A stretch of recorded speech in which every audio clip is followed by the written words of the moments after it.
I'm here at Campbell Hall out in Studio City.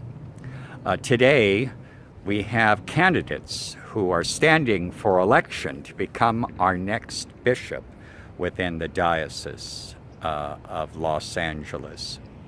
So I'm here today to listen to them. They all have statements to make, and there are various questions that are being asked of our people. And it'll give us a chance to find out who these candidates are, how they stand on certain issues, and more importantly, is there a bishop's voice and a bishop's pastoral presence within this group of people? The candidate forum began with each person sharing a little bit about their spiritual journey. Then our moderators, Hank Gatlin and the Venerable Joanne Leslie, Archdeacon for the diocese, gave them questions picked at random. Mostly, I would say that the questions seemed like good old coffee hour questions, but this allowed us to see how each candidate thought without benefit of pre-prepared statements. This let us get inside the person a little bit, to get to know them and to find out where they stand on certain issues or certain matters of spirituality and administration. I would say that the audience here at Campbell Hall listened intently, and I believe with an open heart and mind to really give each candidate a chance to shine. I was very proud of our laity and clergy in attendance. When I left the meeting, the thing I ended up doing for the whole time spent listening to the responses was to see if there was a bishop's voice among the people that were running. I wondered if they had the pastoral gifts and the administrative gifts and the overall presence to unify not only the clergy of the diocese and the laity from within the many churches that reside in our diocese, but also an awareness of those people throughout all of Los Angeles that indeed could benefit from inspired leadership.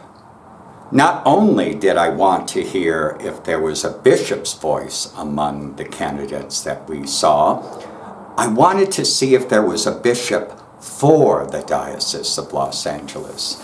Each one of the clergy represented are very gifted, very bright and intuitive. But that doesn't always mean they're the right bishop for us at our time.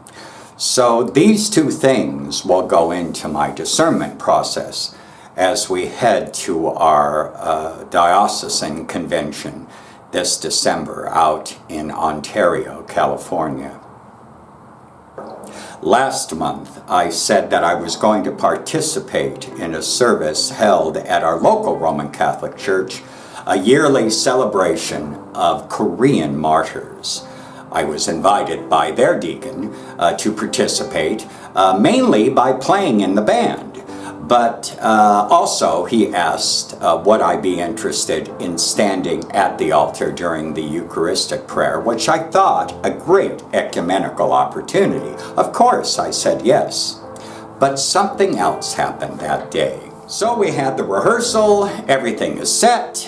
I went into their vesting room to vest for the service, and I'm now standing around just waiting for the call to go out and take my seat at the piano, when their deacon came to me and had a very unusual request.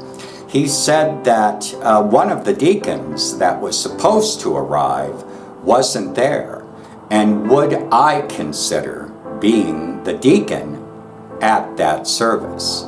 Of course, I was shocked. I said, but, we do something similar, but it's not the same. I immediately asked where the gospel book was, and so I could take a look at it, and it was a reading I'm familiar with, obviously, because we follow the same lectionary.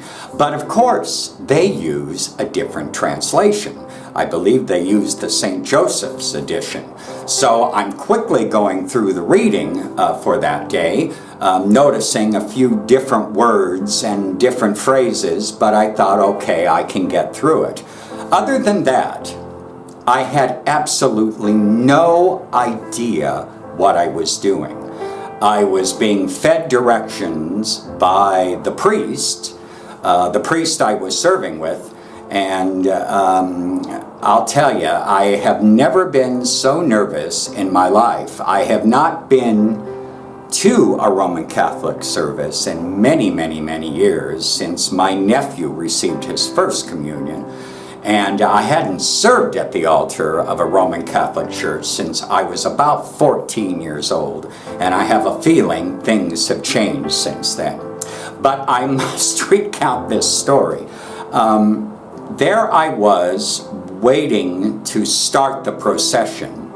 Not only was this a service that I had no idea of the intricacies of what I'd be doing, it was also a con-celebration. So I had the serving priests, two of them behind me, and the priest celebrant at the very end. There were a whole slew of altar boys, and this older altar boy, who stood a little bit taller, turned back to me and said, "Oh, see Jimmy down here? It's his first time serving." To which I replied, "Join the club." And at that, all the priests behind me started laughing. So it was a very interesting beginning of a service. As is expected, the service has a lot of smells and bells to it. And I have to say that I was trained on how to incense the gospel and accompany the celebrant around the altar. But at my particular parish, we normally, and I don't think have ever done anything like that. I have served at our pro-cathedral, and we have done things in that manner, but it's not something I regularly do. So not only was it an occasion where I had to be in an unfamiliar space with a liturgy that I sort of know the order of worship, it was still slightly different. And I hope you can see from these pictures that I hope I don't look so afraid and so confused. I tried to keep that to that old adage, if you don't know what you're doing around the altar, just walk slow and look like you know what you're doing. But when it was all said and done, I felt extremely honored to fill in as deacon of the day at a Roman Catholic church. I thank the clergy for helping me along as we did the service, knowing that I was extremely uncomfortable. I'd like to thank them for allowing me to serve the cup during communion. In fact, they asked me to serve the bread, but since I wasn't sure of their custom, I didn't want to take the chance to make such a big faux pas. So I said, no, I'll do the cup, I'll do the cup. And this was right after the consecration. So this is all happening up at the altar. And I have to thank the Monsignor, who is the pastor of that church, who said to me that he didn't mind, he saw no problem with me filling in as deacon because he recognized my ordination. I found this extremely filled with hospitality and an acceptance of another brother in Christ. I can't explain the immense feeling of gratitude that gave me, that when there's a pinch, when service is needed, two different churches, though born of the same cloth, are willing to set down some theological differences and some major theological differences to bring the celebration of the Eucharist to its people. And that really meant a lot to me. Thank you very much for coming this month, and I'll see you later on That Deacon on YouTube. Bye-bye. God bless.